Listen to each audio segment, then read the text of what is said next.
Bagi para pelajar Singapura yang masih di Timur Tengah, sambutan Aidilfitri semalam tetap terasa meriah.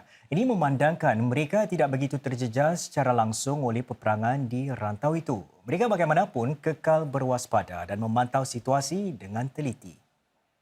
Di Mesir misalnya, keadaan yang agak stabil membolehkan pelajar Singapura seperti Rushdie Hilmi Tasrib tetap merasai kemeriahan Aidilfitri, termasuk menjamu hidangan raya bersama pelajar lain. Kita mula hari pertama kita, saya serumah lah, satu housemate. Kita masak-masak di rumah. Kita masak lauk-lauk seperti kuah lodeh, rendang, sambal goreng dan sebagainya. Sebab ada yang di antara kita yang rindukan masakan rumah. Kemudian pada pagi itu, mulalah kita bergegas ke masjid untuk solat raya.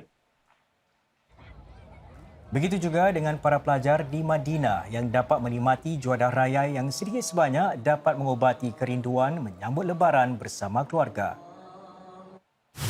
Solat raya di Masjid Nabawi ni lain sikit daripada masjid lain. Itu pun kita harusnya datang mungkin dalam 6 jam atau 7 jam sebelum waktu solat. Ada sahabat-sahabat yang kita boleh menyambut hari raya bersama dan menjambut selera-selera masakan Melayu seperti ketupat, rendang. Kalau dapat ketupat, rendang, kuah lodeh di hari pertama, itu dah kira nikmat yang sangat besar. Meskipun keadaan stabil di Kahira dan Madinah, para pelajar Singapura di sana tetap perlu mengambil langkah berjaga-jaga. Malah mereka sentiasa berkongsi perkembangan satu sama lain dengan rakan-rakan di kota-kota lain di rantau itu yang lebih terjejas. Saya pun ada tanya khabar mereka.